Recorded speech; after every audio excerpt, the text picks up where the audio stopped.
Imagine spending hours organizing a party or an event, but then nobody turns up.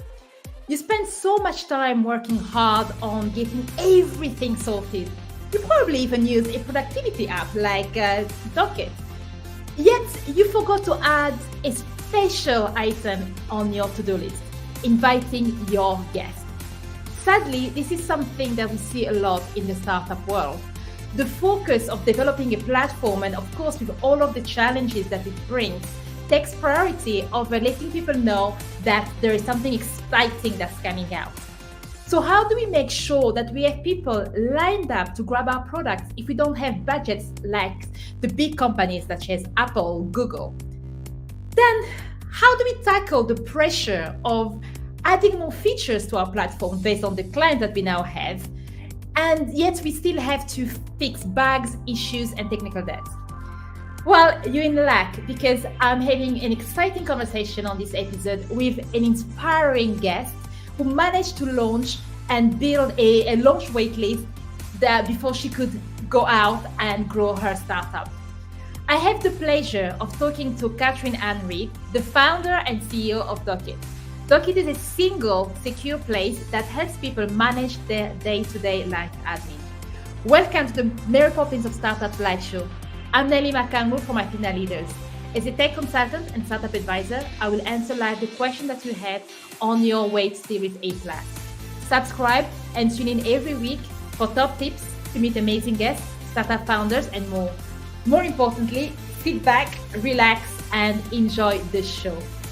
Catherine Ann, lovely to finally have our conversation. This is something that we've been planning for a while, and I've been stalking you on social media and always seeing amazing things. So thank you for coming on the show.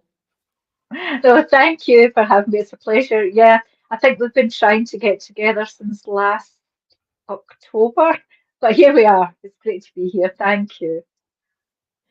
And for those who haven't had the pleasure to spend so much time on your channels and talking to you about Doqit, could you can you tell us a little bit about Doqit?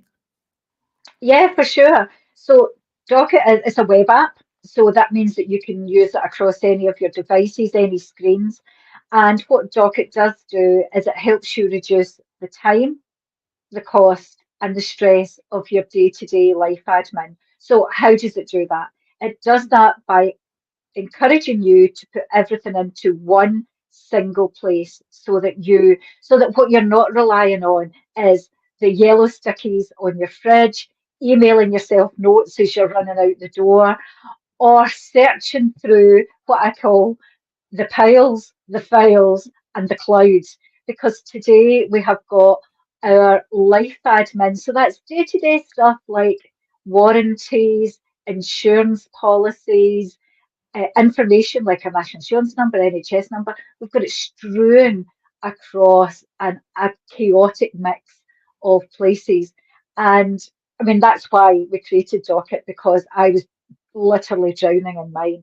But by helping people to pull it into one single place, it means that they've got it on them all the time in one place at their fingertips. In fact, as you were talking, I just can't even remember what my national insurance number is, and just as well, I don't need it anytime soon because I'm gonna have to go and look at my pile of boxes somewhere where I usually store that kind of information. Now, one thing that's quite interesting when we start looking at Doqit and the kind of thing what you're building at the moment is the fact that there are many to-do lists out there. Yet you were going through your own personal journey and you felt like there is something missing. I've used so many apps out there, but they are not really tackling this problem. Can you share with us a little bit about your journey and the moment you went like, aha, I know what I'm going to do, solve that problem for everybody? Yeah. So actually, the problem for me started a long time ago. And I was going through a divorce, and my daughter Chloe, who's now 21, she's complex additional needs, she was going through a medical diagnosis. Both of these life events created small rainforests of paperwork. Now, it was paperwork then. So I had all of these files, and I thought, oh, and how that there needs to be a better way of managing this. And at the time, the digital revolution was coming in. And of course, what that did was it promised us seamless integration, organization. And I was like, great. And I was always looking for this golden fleece. So my golden fleece was different cloud storages. I had PDFs, I had Excel spreadsheets, I had files everywhere. Good information, read this, emailing myself. And it was probably about 6 or 7 years ago, uh, for the third year on the bounce, my tax return was paid late and I had to pay a fine. I was a single mum. I couldn't afford that £100, but I was stuck in almost like this treacle of where couldn't find my info. So you're saying like your national insurance number. I could never find any of that information because it was hidden under good information or must read. Do this now. A nightmare. And I thought, right, there needs to be something out there because business administration was starting to become really well streamlined. Zero, the accounting package was it was joining everything up. And I thought, right, there has to be something there that can help me. And there was nothing. There was absolutely nothing.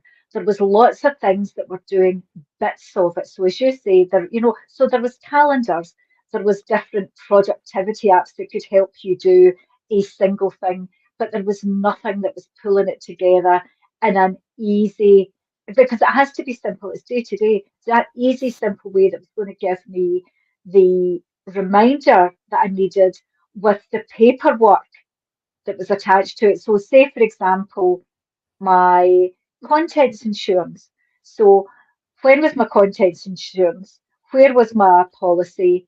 How much did I pay for it? I needed all that in one place as opposed to being strewn over different things. And that was the light bulb moment for me was someone is going to fix this problem. Why not me? Although before I said the why not me, the one thing I did do was I checked in it wasn't just a Catherine Ann problem, that it was a problem for other people. So I spoke to lots, and I did lots of research around how do you manage it? And it turned out that there was people everywhere just like me, that everyone had a story. And sometimes it was around a life event, but quite often it was just a simple thing of missed MOT, late tax return, paying the same thing 3 or 4 times. But that the light bulb moment was I think the third year in the bounds paying £100 to HMRC just because of my lack of efficiency around my paperwork. And this is, first of all, an incredible story. And to echo what Johnny Pollock just put on the comment section, Catherine Ann is awesome. Yes, Yay, sorry. definitely is. And we make sure to add the link of Doqit, the website, on the description for the podcast as well, so that you can grab that and definitely use that. I myself, and I'm sure a lot of people who are listening or listening to your story can definitely relate to having to keep everything in one place. Many calendar reminders. Of course, now everything is digital, but still there is this gap of not knowing exactly how to stay on top of everything else. We have subscriptions, we have a lot of digital things that we have to manage, but we still live in a physical world where we kind of need to get out Yeah, of our house and do certain things, and bringing those together in a way that removes the headaches and you're always on top of it is definitely a challenge. And one of the things that interested me when I found out about Doqit and started researching the work that you are currently doing. One thing that you've mentioned that was quite interesting for me, especially I work in the tech product space and helping startups to build the product. And you've mentioned that you wanted to make sure first that it wasn't just a Catherine Ann problem and that you went out and speak to other people. So what kind of approach did you use to start having those early discussions and making sure that this is something that can be tackled at a wider scale? So I was really lucky that I have a friend, Claire, who worked in research, and I spoke to her about it. And I said, how do I go about asking people? So she helped me put together a really simple questionnaire that we sent out to people that we knew and to groups of individuals that we didn't know. So what we were trying to understand from that was, A, was there a problem? But B, who had the problem? If there was a problem, who had the problem? You know, was it a problem for everyone, or was it a problem for a certain part of society? Let's see, how many citizens had, who were the citizens that had this problem? Because everyone has life administration, and that's a given. But life administration overwhelm is not a problem for everyone. So that was where we started. We did that very initial bit of research, and that from that we built an Adobe XD with some screens to do some early user testing. But that was before COVID, and there was always before COVID there was always that around technical solutions, and there wasn't so much trust. And we'll probably come on and talk about this later on. And COVID was the game changer, and that then presented a whole new lot of research that we had to do. Yeah, COVID has definitely been a catalyst in terms of going into like a digital transformation and a personal digital transformation in one way. It kind of reminds me of when usually what you tend to downsize your house. When you move house, you downsize, and actually before you start downsizing, you first realize how much crap you've had over the years. Oh Yet when we yeah. start looking at our life admin, it's not obvious that we have all of those until something happened, as you've mentioned in your story.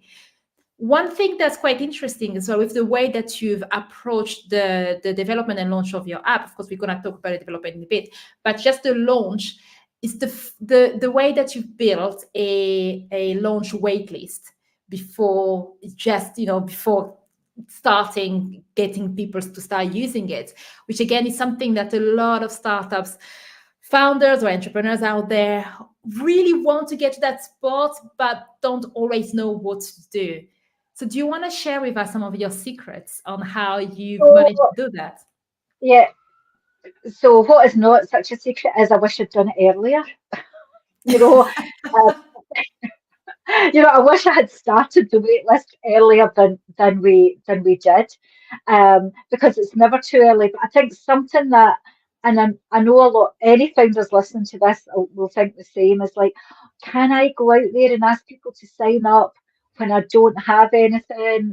Is it sort of false trading kind of thing? It's not, because you're letting people know, you're getting them excited, you're getting them on the journey of what's coming soon. And again, that helps you, because when you've got your wait list, you can use your wait list for a newsletter, you can do it for further research.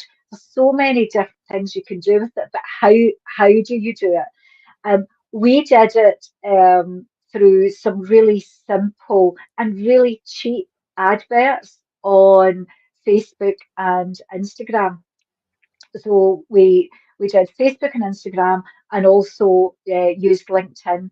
We're a consumer product, but our proposition is business to consumer, and also a bit of business to consumer. But we've always wanted the B2B2C for scale and growth. Um, so what we did was we were just blatant about, we're coming soon. Are you interested? Do you have this problem? Sign up.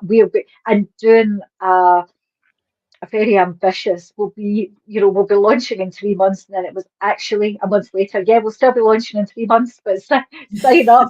I don't need to tell you. Everything, everything takes longer and costs more. Um, but it was you know, talking about what the problem, the solution and the problem. Would you like this solution? Sign up here. We'll be in touch. And that created a really good wait list for us, that we, I mean, the wait list, not everyone converted. And I think that's to manage people's expectations of a wait list, is don't think everyone's going to convert. They're not. People will sign up because they think they're doing you a favour if it's your pal. You don't want your pals signing up. You want people who you've never met signing up because they're your actual user. So, and there'll be people that are just maybe not quite ready that want to get some newsletters, want to find out a bit more, want to see the product being further on. But these early people that sign up on the wait list are solid gold. But do it now. Don't wait. We when I say we waited, we did it way before we launched, but we should have done it even earlier. It's never too soon. This is music to my ears, as this is something that I always work hard trying to convince the people I work with or when I speak to startups. And I love how you've emphasized this aspect of even when you think you're not ready or the platform is not ready or you might not have that you might not have your market nailed completely or your product nailed completely, do it as early as possible Yeah. as it brings results. But I guess it was there a part of you when, of course, I know you have a background in communication, so potentially could make some of these aspects a little bit easier. But was there part of you that felt like, oh gosh, I want to polish a little bit more before we can go out? Always. Always. Oh my God. I started off my working career in a typesetters. So I always wanted to kern a little, lead a little, make everything just right. And so it's like, stop. Perfection's such an enemy. And actually, what is perfect in one person's eyes isn't in another's. So just get it out. What's the worst thing that can happen? Nobody responds to something you put out. That's okay. Keep going. It Yeah. doesn't matter. It doesn't matter. But I think I'm getting much better at not what, except when it comes to grammar. Grammar should always be correct. But anything else is like, get, just get it out there. Yes, definitely. Get it out there. And in fact, the earlier you get it out there, the earlier Oh, you know if you're going down the wrong path. And you can change it much earlier than thinking, "Oof, I've got this. It's all polished, it's great." And then you put it out there, people think, "Well, actually, oh doesn't no. really doesn't really fit to where I want it to be." No, absolutely. And I do say to people, get a website up, get a call to action on it, and promote it, and start building your wait list straight away. Yeah, But don't waste any communicate with them as time. well. Keep them informed, even if it's every 6 weeks. Do a little newsletter about the industry topics. Here's 5 things that will make your day better. Doesn't matter. Just keep the people engaged. Yeah, that goes a long way towards growing your platform. Now, when we look at the actual launch and when you got to the point where you had a launch, this is something that I also like to talk about because sometimes when we think about launch, it's well, different hats. So if you are not into the tech product or startup world, when you think about a launch, we think about the big things, like Apple launching a new iPhone and what it's going to be. When you're in the startup world, launch can mean absolutely everything. And to me, it's pretty much just get it out there and people using it. So how did you manage your launch? And of course, everything that comes with the excitement, it's finally out there. So it's really funny because whatever anyone thinks the launch is going to be, it's not.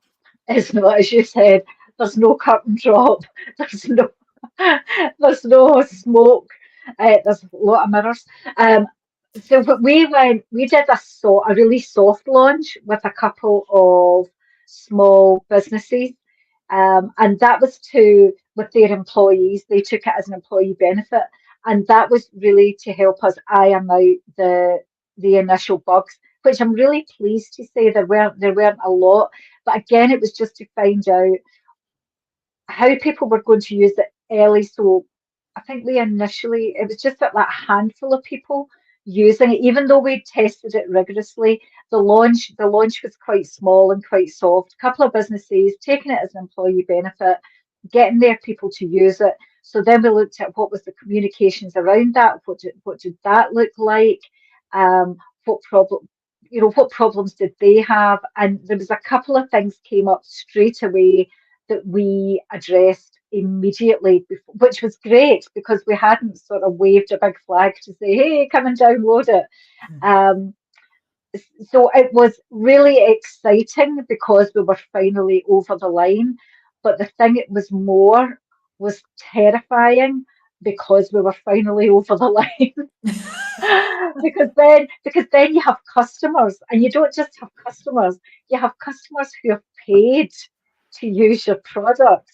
And so therefore, that's a big responsibility, and you want to be able to, if someone sends you any kind of thing, whether it's, hey, that's amazing, or I'm having a problem, you want to be able to respond immediately and in a way that they expect you to respond. And when you're a startup, you're not getting put through to Michael in customer services to help you. You have to pull on the customer services hat.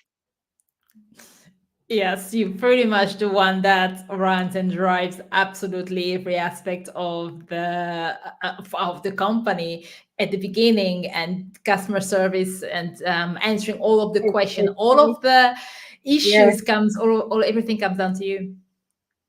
So then we went out, and we made it available wider, and that's kind of where we're at now, and that's a more challenging time for any startup because then it's all about traction. It's all about getting traction. How do you, where are your users? How are you getting them to get them from? So what I always think about is like we're in Sainsbury's, we're on the shelf. Now I need somebody to pick us off the shelf, put us in their basket and get us through that checkout. That's great analogy, and I'm sure that I've seen the app, I've seen the things that you do. There are many people that are lining up, and if anyone is listening to this episode, whether it is for you or for your family, definitely consider that also for slightly elderly members of your family that needs to kind of gather all that information. Doqit will help you to grab that information and also keep themselves, so that you never ever forget anything, and you don't have to remember everything in your head, which is Head. No, another that's true. problem. That's true. I mean, one space we've found is working really well for us is the employee benefit space. So we're now on a couple of the larger employee benefit platforms, Perks at Work and Hika. And the reason Mhm. Doqit is such a good employee benefit is that employers are suffering as a result of their employees' overwhelm because they're using between 4 and 6 hours every month playing catch up in their and while they're at work. Obviously, not if you're at the checkout and you're working at a checkout, but if you're working in an office, people are playing catch up in there. If something goes wrong, so say for example, you have a team member who forgets to renew their car permit and they go out that morning, there's a parking ticket on their car, they're disengaged all day, so their productivity goes down. And there's a cost of living crisis. So how are employers helping? They can't match the rate of inflation. There's not enough money in anyone's pot to be given massive salary increases. So what is a smart way of helping your employees? And a smart way is to help them, I believe, keep on top of their life admin. So nothing like a late tax return, for example, cost them £100. It's fallen through their net. So they're not paying two subscriptions. They're getting the best deal on their home insurance because they've set a reminder at the sweet spot that Martin Lewis always talks about, the 26 days before it's due. Set that as your reminder so that you're doing it, and it just every little helps. And I can see how this is a great benefit for employees, as you've mentioned, just taking one of the headaches away and a big one, and help them to be organized, which will also translate to how organized they will be at work. Now we're going to go Yes. through a quick fire round question just so that we also want to discover more about you, about your journey as an entrepreneur. And the first question is always the hard one. Don't know if you're ready for that. So let's start. Are you an early bird or a night owl? I'm an early bird. I'm an early bird, and I'm very disciplined with going to my bed quite early because for me, sleep is the breakfast of champions. So early to bed, and up early in the morning. I like to get up and get started. Gosh, I love that sentence. Sleep is the breakfast of champion. That's definitely a breakfast that I need to learn to eat more. So what are your favorites? Three of your favorite tools that you use? They're the favourite tools that I use. I love Canva. Mm. So do you mean tools like for the business? I left it open on purpose just to kind of get an insight into your mind. So I love Canva because I love that that anyone can be creative and it's really intuitive. I love the fun that you can have with Chat GPT. I think it's great. I think people need to be really, really careful.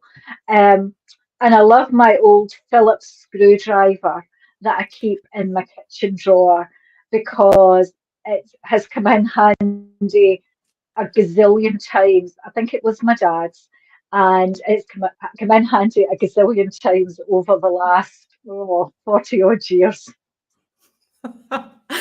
I mean, didn't even expect the screwdriver, which is one of the fun I have with this question, is because people come up with very random thing that is not expected. Yeah, no, that's that's quite interesting to have that in there. Actually, we've got a comment from AG Mac that says, "I'm going to remember this. Sleep is the breakfast of champions. Thanks for sharing." Yeah. Many of us Oh, out thank there you. given. So, what is one mistake you've made that founders should watch out for? Oh my goodness.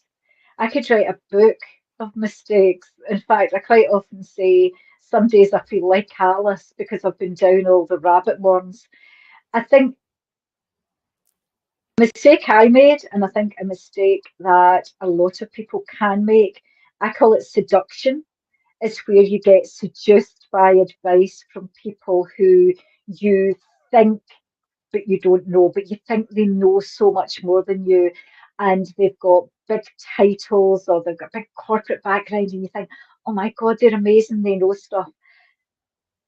Be careful who you listen to. Ask yourself, have they walked in my shoes? Have they done this journey? And if they haven't, be careful about the advice that they give because it's very easy when somebody's sitting with a six-figure salary, a comfortable office, a team, processes, and everything in place when they say, well, you should do this and this, but actually they haven't started ground up. So that's, I think, the biggest mistake I've made is I listened to some people who gave very, very well-meaning advice, but actually it didn't come from a place of knowledge. So Hmm, be don't wary of seduction. be wary of seduction. Yeah. And the last question for the quickfire round: what is the best day of your professional life? Oh my goodness, I've had so many. Every day is a great day. Every day is a great day because I think how privileged I am at the people I get to meet and the opportunities that being a founder has created and how much I've learned. Every day I learn something new. So it's really hard to say what the best day. That's really difficult. Mm, Don't worry, I usually don't warn. I For anyone know. listening, I usually don't warn my guests of many of the questions on the podcast anyway, but especially Yeah. this one because it's actually a very interesting one to see the thought process and also to kind of get to know you a bit more? So I'll tell you, yesterday was a great day because I had an opportunity to do an open mic at Somerset House and in front of an audience of, I think, about 100, 120 people, maybe it was at capacity in the room, along with another, I think, 20 founders. I did a 1 minute open mic up, and if I turn back the clocks, I wouldn't have never had the courage to do that. So I think that felt a great day, being able to go up and just do talk for a minute, feel happy, feel really confident with what I said and how I delivered it. So that was a great day. And this is a great day because we're speaking, there's always something. There's something great in every day. Thank you. And congrats again about the talk that you did at Somerset House. This must have Thank been you. quite fun to do, but I can imagine the pressure of everything. But everyone, when you're there with people who are on the same journey, it was mainly founders, everyone there is holding you up. Their energy is holding you up. Everyone wants everyone else to do well, and that's a fantastic feeling.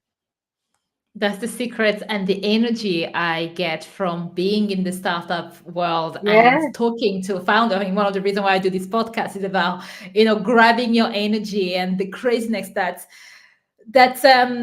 we have to go through to be a founder. In fact, this is something that we were talking a little bit about just before we came on live. That to be a founder, you kind of have to be crazy. Do you want to share with our audience some of the amazing things that so, we were discussing? yeah. Last night there was someone talking, and they said, yeah, I think the words they used were you have to be a bit of a psychopath to be a founder. Don't necessarily agree with that, but I think that it does take a certain type of individual where you you have to have loads of grit and resilience and an ability to handle the no's, and just know that another no is getting you closer to the yes. But actually, to we live in a world of where we're positive, we're enthusiastic, we've got belief, but yet we know that something like 90% of startups fail. So, despite or in spite of this fact, as founders, we keep going because failure's not an option. There's no plan B. This is what our purpose. We want. I mean, every founder I know is doing something because they want to help a cause and a group of people. Everyone has that purpose, and I think that's why the the stat that's there, it's put to the side. We don't even think about it. I agree Which, completely. which I do think that unless you're no one understands a founder like a founder. So family and friends think, wonder when she'll get a real job again. You know, I wonder when she's gonna stop doing that and actually stop I wonder struggling. if I should, yeah, yeah. I wonder when they'll go on those fancy holidays again. I wonder when they'll take a day off again. All of those things. But actually, the the journey is crazy as it is. It's fantastic. And as I said, every day is great. So, but it does take a certain time. Yes. And in fact, one of the things I even posted on my socials was about the high and lows of running your own company, of being a founder and being an entrepreneur, where you go through incredible burnout, as I did myself recently. And you're thinking, gosh, I need to keep on working. But you also know that your brain needs to rest. Yet, Yeah. even whilst you're navigating that darkness, the odd thing that I'm experiencing goes back to okay, maybe not a psychopath, but I understand why, close to being a psychopath, is that despite going through those deep, hard challenges where even your mind is working against you and you feel like, I'm in this dark hole and I don't know how you're going to go, inside there is still this fire that is alive, that especially because I'm sure that what I'm working on is making an impact on people's life, finding your ikigai, finding your passion, and you don't want to let go of that. Yeah, it's definitely an incredible experience and a journey, and sometimes I wonder whether it's also addictive. I think it is quite addictive. I mean, the thing for me is I never want anyone to feel how I felt when all of my life admin was out of control, because I felt stuck. And I felt almost like frightened because I didn't know where anything was. And that feeling of overwhelm is not something I ever want anyone to feel. And that and my absolute inspiration is Chloe, my daughter. That's what keeps me going, even on the days where I can literally feel my brain frying. I think, yeah, go to bed, have some sleep.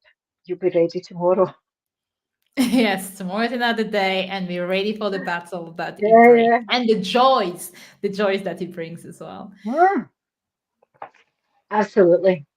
So, one question that I have on the technical aspects of your startup, coming from a non technical background, and I guess when it comes to marketing and other areas of communication, is a great point to have. But when it comes to working with engineers and when it comes to scoping a product and going through the details of coming, bringing it to life, is a challenge that many non-tech founders face. So, do you have any advice that can help non-tech founders based on some of the challenges that you went through yourself? Yes, absolutely. So I think I was quite lucky with my background because I had a very top level understanding of digital as such and technical. And one thing that I did know was that I didn't know if what I thought was right was going to be the right thing. So I knew that finding the right technical partner was going to be absolutely vital. And that was why we chose Founder and Lightning. So I would say for any non-technical founder is to find a development partner that specializes in working with non-technical founders, but also there's so many no code solutions. So before you even get into the technical, take that back step as in, is there a market? Is there a customer? How is it going to make money? So I would say technical last. Don't think about the tech. Think about what it is that you're trying to solve and what is the smallest way that you can do that. There's one lady I know, fantastic. She's got a marketplace and her MVP was WhatsApp. It was WhatsApp. People think an MVP has to be a big, huge, big thing. It doesn't. Depending on where you're at and or what it is you're trying to solve, so many things can be done today on a spreadsheet, on WhatsApp, all the no-code tools that are out there, just to find out. People have said, because what people say and all the research you do, what they say is completely different to how they behave when they've got something in their hand, is completely different to how they behave when they have to actually pay for it. So Yes.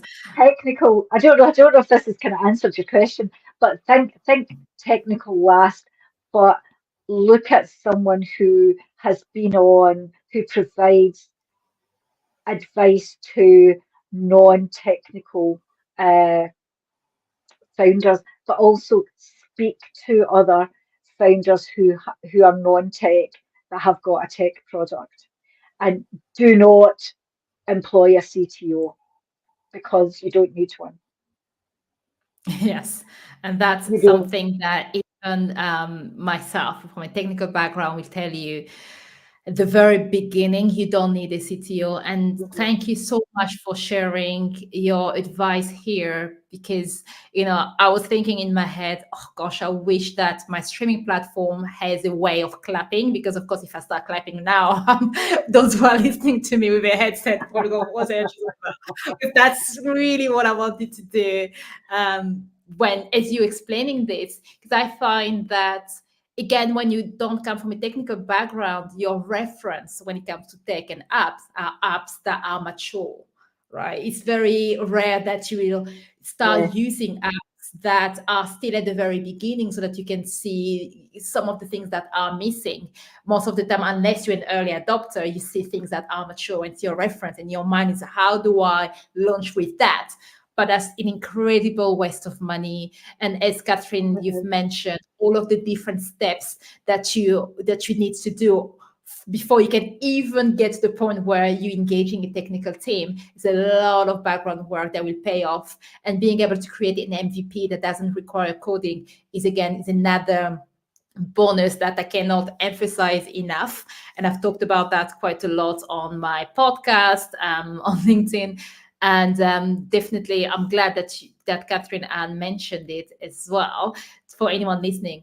And on that note, if there's anyone working on the app, whether they're technical or not, and you're not quite sure what to do next, or even just this idea of how do I structure an MVP that doesn't require coding, then get in touch with us. We run monthly one-to-one tech products kind of expert exchange or with the founders, so we can give you some advice on how you can move forward.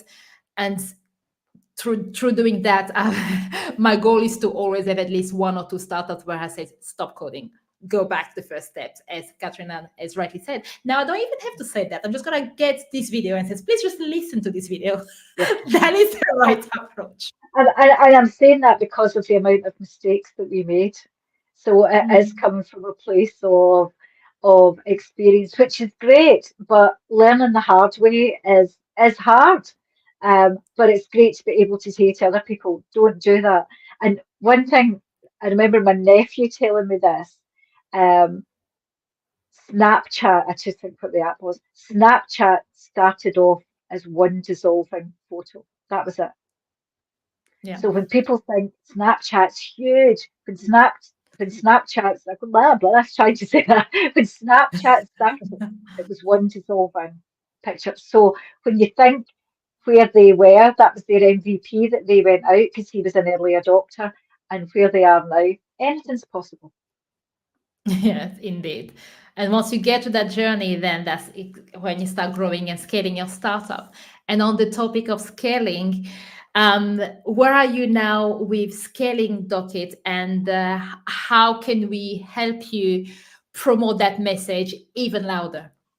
Oh, thank you. So we have early traction, which is great. So we have users that we're getting fantastic feedback from, in as much as the so it's not been out very long, but what we're getting already is I know where my thing is. I'm in love with Docket because I've got my information there. I know it's at my fingertips. So we're looking to grow. So how are we doing that? My ask for anybody listening right now is if you know businesses who have an employee benefit program in place and they're looking for a cost efficient benefit that can really help their business but help their teams, I'd love an introduction. Give Docket a go yourself because you can sign up, have a personal account. Um, do feedback, what works, what doesn't work. It's not perfect, but we're getting there. I always think this is as bad as it's ever going to be. It's only going to improve. And we are going to be looking for investment. We have some SEIS left, so we're going to be looking for some any warm introductions to uh, helpful in, investors, angels that are looking at SEIS before the end of this financial year would be really welcome. So Brilliant. Thank you. this year is all about growth, all about growth. Yes, and I'm sure that this is something that you will completely nail and being able to grow because I believe in your purpose and what you are trying to achieve as well. And again, just to Thank emphasize you. this to anyone listening, go out there, if you've already spent the time listening to this podcast, and I'm sure that you're falling in love with Catherine Ann's her vision and everything that she's about, do help because that's the point of the podcast. We want to promote early stage startups. Try Doqit, and once you've tried it, don't be shy. Go on social media and tell other people that you've tried Yeah. it, that you can share the word out there. If you Catherine love Ann, it, tell your friends. If you didn't love it, tell me. yes, that's a better way of putting it. Sorry. Yeah, but don't worry, it's all a part of the journey of the startups. The product will always get better and better. Yet there's Absolutely. already a lot of value that you can get from it today. So don't wait any longer. Of course. Thank you so much, Katrina, for being such a wonderful guest to the show.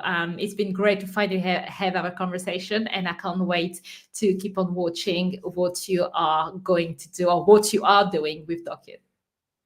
Thank you for having me. It's been such, I really enjoyed speaking to you. It's been a lovely lunch break. Thank you. Thank you. And for everybody out there, to remember to dream, build, and play. Let's design a happy and wonderful playground together.